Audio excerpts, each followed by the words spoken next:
আসসালামু আলাইকুম ভিউয়ার্স, আশা করি আপনারা সবাই ভালো আছেন।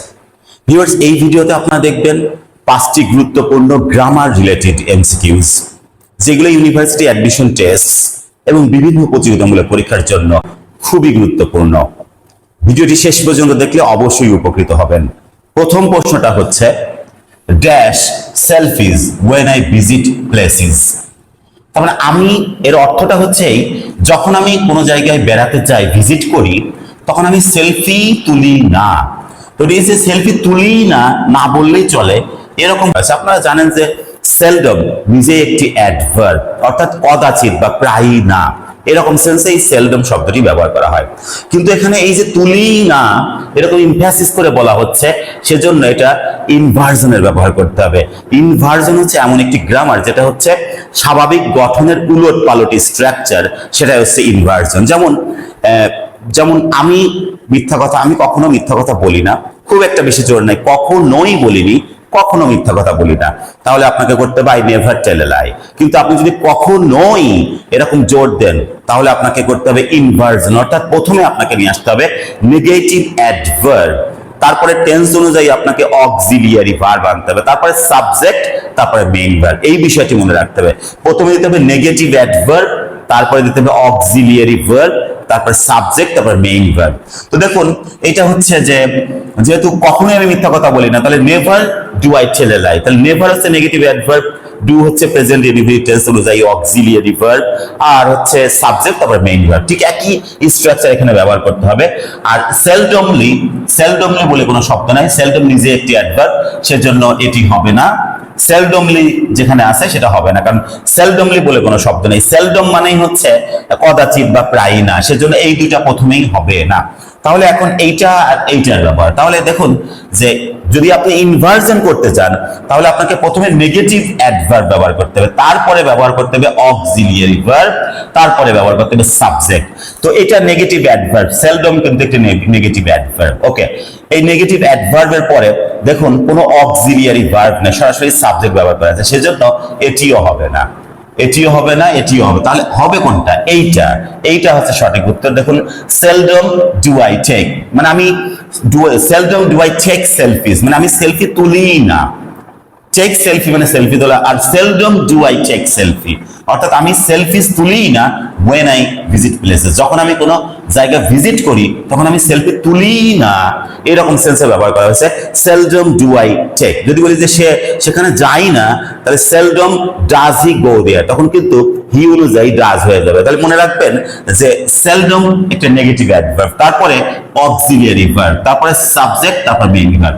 এটাই হচ্ছে ইনভার্জনের ব্যবহার, অর্থাৎ নেগেটিভ অ্যাডভার্বটা আগে দিতে হবে, তারপরে দিতে হবে অক্সিলিয়ারি ভার্ব, তারপরে সাবজেক্ট, তারপরে মেইন ভার্ব। সেজন্য উত্তর হবে ডি, মানে আমি সেলফি তুলি না, যখন আমি কোনো জায়গায় বেড়াতে যাই তখন আমি সেলফি তুলি না। ঠিক একইভাবে no sooner had, hardly had, no sooner, hardly, scarcely যেরকম করে আমরা ব্যবহার করি, নেভার, মানে নেগেটিভ অ্যাডভার্ব যেগুলো থাকে সেইগুলো আগে এনে অক্সিলিয়ারি ভার্ব দিয়ে সাবজেক্টে মেইন ভার্ব দিলে সেটা হয়ে যাবে ইনভার্জন। সেজন্য উত্তর হবে ডি।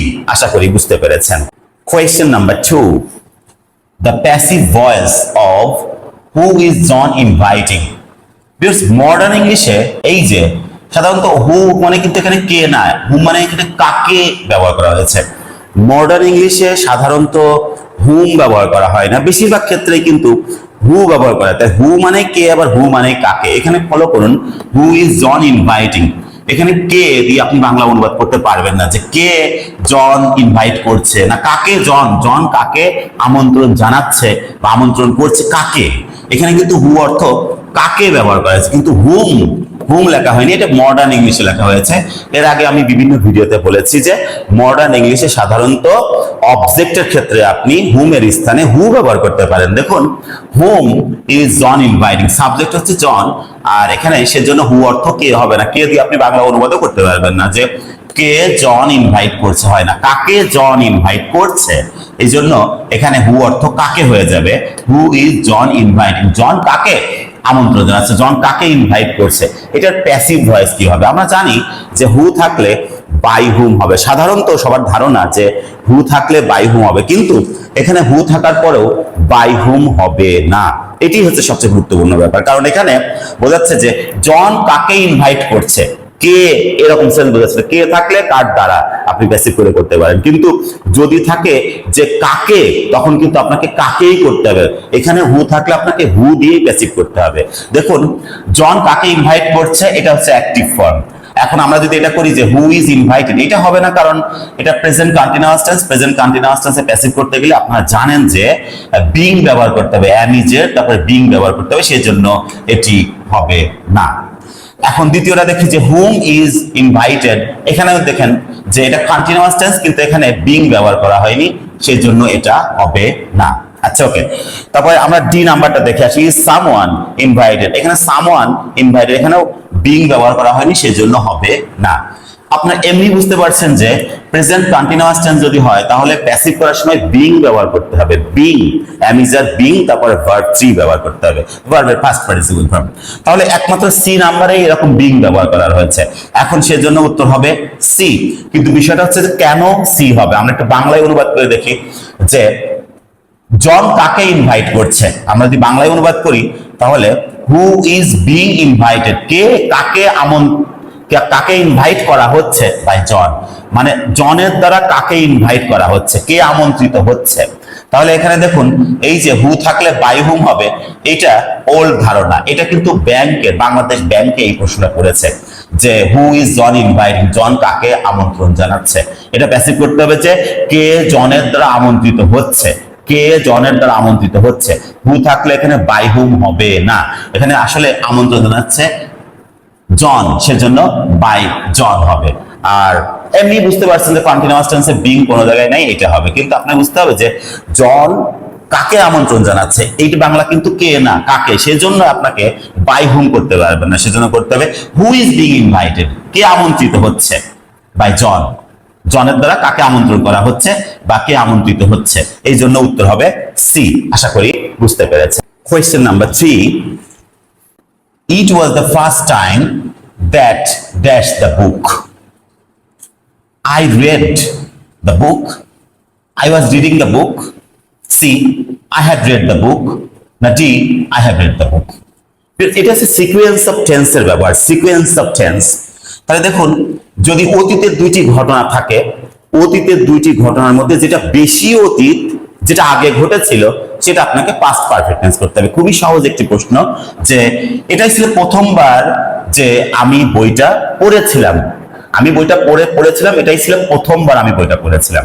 তাহলে দেখুন পড়েছিলাম অবশ্যই আগে, আর প্রথমবারটা পরে, মানে পড়েছে, বই পড়ার কাজটা আমার আগে ঘটেছিল, সেজন্য যদি আই রিড বলি, এটা ছিল প্রথমবার যে আই রিড দ্য বুক, আমি বইটি পড়ি। দেখুন এটা আগেরটা পাস্ট টেন্স, পরেরটা পাস্ট টেন্স, ইনডিফিনিট টেন্স এটা বলা যেতে পারে, প্রেজেন্ট টেন্স। কিন্তু যেহেতু অতীতেরই যদি দুইটা ঘটনা থাকে তাহলে আপনাকে বেশি অতীতটা আপনাকে পাস্ট পারফেক্ট টেন্স করতে হবে, সেজন্য এটি হবে না। আই ওয়াজ রিডিং, আমি বইটা পড়িতেছিলাম, এটা হবে না, কারণ অতীতের দুইটি ঘটনার মধ্যে যেটা বেশি অতীত সেটাকে আপনার পাস্ট পারফেক্ট করতে হবে, এটা পাস্ট কন্টিনিউয়াস করা হয়েছে, সেজন্য এটা হবে না। See, I had read the book, দেখুন I had read the book, প্রথমবারই আমি বইটি পড়েছিলাম। তাহলে দেখুন যে এটা ছিল প্রথমবার, এটা হচ্ছে পাস্ট ইনডিফিনিট টেন্স, ভার্বের পাস্ট ফর্ম মানে পাস্ট ইনডিফিনিট টেন্স, যেহেতু এটা পাস্ট ইনডিফিনিট টেন্স রয়েছে সেজন্য এটাকে আপনাকে করতে হবে পাস্ট পারফেক্ট টেন্স। আর এটি হচ্ছে পাস্ট পারফেক্ট টেন্স, যে had plus verb three. It was the first time, এটি ছিল প্রথমবার, দ্যাট আই রেড দ্য, যেহেতু এটি পাস্ট পারফেক্ট টেন্স সেজন্য এটি হবে উত্তর। আর এটি present tense, sequence of tense অনুযায়ী হয় না, এই পাশে পাস্ট টেন্স কিন্তু এই পাশে প্রেজেন্ট টেন্স, সেজন্য এটি হবে না। তাহলে it was the first time that I read the book, এটি ছিল প্রথমবার যে আমি বইটি পড়েছিলাম। তাহলে এটাই হচ্ছে উত্তর, যে অতীতের দুটি ঘটনার মধ্যে যেটা বেশি অতীত সেটাকে আপনাকে, যেটা আগে ঘটেছিল, পড়ার কাজটা আগে ঘটেছিল, সেজন্য এটাকে আপনাকে পাস্ট পারফেক্ট টেন্স করতে হবে, সেজন্য উত্তর হবে সি। আশা করি বুঝতে পেরেছেন। Question 4, by this time next year I dash all my exams. এই বাক্যটি ফলো করুন যে আগামী বছর এই সময়ের মধ্যে আমি সকল পরীক্ষা, এখন টেক এক্সাম মানে পরীক্ষা দেয়া, টেক এক্সাম মানে কিন্তু পরীক্ষা দেয়া, গিভ এক্সাম মানে পরীক্ষা নেয়া। তাহলে আগামী বছর, দেখুন by this time next year, আগামী বছর এই সময়ের মধ্যে আমি সকল পরীক্ষা সকল পরীক্ষা দিব না সকল পরীক্ষা দিয়ে থাকবো, কোনো কিছু ভবিষ্যতে কোনো সময়ের মধ্যে কোনো কিছু করিয়া থাকবো, করে থাকবো, যদি এরকম সময় থাকে যে সে আসার আগে আমি কাজটা শেষ করে থাকবো, আগামী বছর এই সময় আমি সকল পরীক্ষা দিয়ে থাকবো, দিব না দিয়ে থাকবো, এরকম থাকলে আপনাকে অবশ্যই ফিউচার পারফেক্ট টেন্স ব্যবহার করতে হবে। যেহেতু একটু সময় দেওয়া রয়েছে যে আগামী বছর এই সময়ের মধ্যেই, আগামী বছর এই সময়ের মধ্যেই, সেজন্য by this time next year, আগামী বছর এই সময়ের মধ্যেই আমি সকল পরীক্ষা দিয়ে থাকবো, দিব না দিয়ে থাকবো। যেহেতু এই by this time next year এটাও রয়েছে, সেজন্য আপনাকে ফিউচার পারফেক্ট টেন্স করতে হবে। এখন will take future indefinite tense, সেজন্য এটি হবে না। আবার দেখুন will have taken present tense, সেজন্য এটি হবে না যেহেতু আগামী বছর রয়েছে। আর টুক এটি পাস্ট টেন্স, সেজন্য এটিও হবে না। তাহলে দেখুন উইল হ্যাভ টেকেন, আপনারা জানেন যে ফিউচার পারফেক্ট টেন্সে উইল হ্যাভ, শ্যাল হ্যাভ অথবা উইল হ্যাভ তারপরে ভার্বের পাস্ট পার্টিসিপল ফর্ম, সেজন্য উত্তর হবে D, will have taken. By this time next year, আগামী বছর এই সময়ের মধ্যে, I will have taken all my exams, আমি সকল পরীক্ষা দিয়ে থাকবো, সকল পরীক্ষা দিয়ে থাকবো, সে আসার আগে আমি কাজটা শেষ করে থাকবো। I will have finish the work before he comes, দেখুন এটা হচ্ছে যে বিফোর হি কামস এটি প্রেজেন্ট ইনডিফিনিট টেন্স, আর আমি কাজটা শেষ করে থাকবো, সেজন্য I will have finish the work before he comes. তো ফিউচার পারফেক্ট টেন্সের ব্যাপারটা হচ্ছে যে ভবিষ্যতে কোনো একটি সময়ের মধ্যে কোনো কিছু করে থাকবো বা করে থাকবে বা করে থাকবেন, এরকম থাকলে ফিউচার পারফেক্ট টেন্স করতে হবে। সেজন্যই আগামী বছর এই সময়ের মধ্যে আমি সকল পরীক্ষা দিয়ে থাকবো, will have taken all my exams. আশা করি বুঝতে পেরেছেন। Question number 5, while going to the class dash, তো while going to the class তার মানে ক্লাসে যাওয়ার সময়, the dog beat me, a dog beat me, না dog bite me, I was beaten by a dog। দেখুন ক্লাসে যাওয়ার সময়, ক্লাসে যাওয়ার সময় কুকুরটি আমাকে বিট, বাইট থেকে বাইট, বিট, বিটেন। তো ক্লাসে যাওয়ার সময় কুকুরটি আমাকে কামড়িয়েছিল, তাহলে কি এখানে যদি আমরা, এটা হচ্ছে ড্যাংলিং মডিফায়ারের ব্যবহার। দেখুন আমি যদি এখানে ডগ দিই, ক্লাসে যাওয়ার সময় যদি আমি এখানে ডগ দিই, তাহলে মনে হচ্ছে কুকুরই ক্লাসে যাচ্ছিল, যে ক্লাসে যাওয়ার সময় কুকুরটি আমাকে কামড়িয়েছিল, অর্থাৎ কুকুর ক্লাসে যাচ্ছিল ক্লাস করতে, তখন আমাকে কামড়িয়েছিল, এটা কিন্তু হয় না, সেজন্য এটি হবে না। কারণ ড্যাংলিং মডিফায়ারটা হয় এরকম যে এই যে গোয়িং টু দ্য ক্লাস, এটা আসলে কে যাচ্ছিল সেটা এর পাশাপাশি ব্যবহার করতে হবে। আপনি যদি এর পাশে ডগ ব্যবহার করেন তাহলে হয়ে যাবে যে কুকুরই ক্লাসে যাচ্ছিল এবং কুকুরটি আমাকে কামড়িয়েছিল, সেজন্য এটি হবে না। সুতরাং যেখানে যেখানে ডগ ব্যবহার করা আছে এইগুলো হবে না।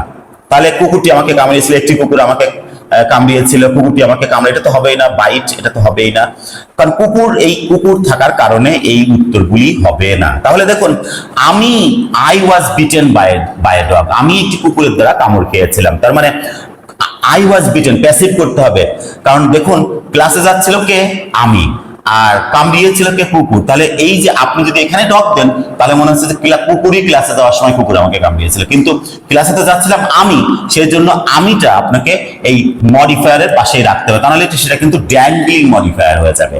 ড্যাংলিং মডিফায়ার যে ঝুলন্ত মডিফায়ার, তার মানে যে যাকে মডিফাই করবে তার পাশে যদি না থাকে তাকে বলা হয় ড্যাংলিং মডিফায়ার। তো এখানে গোয়িং, এটা মডিফাই করছে কাকে, আমাকে, অর্থাৎ ক্লাসে যাচ্ছিলাম আমি এবং আমি একটি কুকুরের দ্বারা কামড় খেয়েছিলাম, সেজন্য আপনাকে প্যাসিভ করে করতে হবে, যেহেতু আমি দিয়ে দিচ্ছি, আমি কামড়িয়েছিলাম না, আমাকে কামড়ানো হয়েছিল, সেজন্য I was bitten by a dog, এইটা হবে সঠিক উত্তর। আশা করি বুঝতে পেরেছেন। যে মনে রাখবেন যে ড্যাংলিং মডিফায়ার ব্যাপারটা হচ্ছে যাকে আপনি মডিফাই করবেন তার পাশাপাশি থাকতে হবে, কিন্তু এই গোয়িং টু দ্য ক্লাস আসলে এই ফ্রেজটি কাকে মডিফাই করছে, ডগকে না আমাকে। মানে গোয়িং টু দ্য ক্লাস, ক্লাসে যাওয়ার সময় ক্লাসে যাচ্ছিল কে, ক্লাসে যাচ্ছিলাম আমি, সেজন্য উত্তর হবে এইটা, I was bitten by a dog, আমি একটি কুকুরের দ্বারা কামড় খেয়েছিলাম, এটা প্যাসিভ করে দিতে হবে। আশা করি বুঝতে পেরেছেন। ভিউয়ার্স, আপনাদের যদি এই ভিডিওটি ভালো লাগে তাহলে অবশ্যই আমার চ্যানেলটি সাবস্ক্রাইব করতে ভুলবেন না। যারা সাবস্ক্রাইব করেছেন তাদেরকে অসংখ্য ধন্যবাদ। Thanks a lot again for watching this video.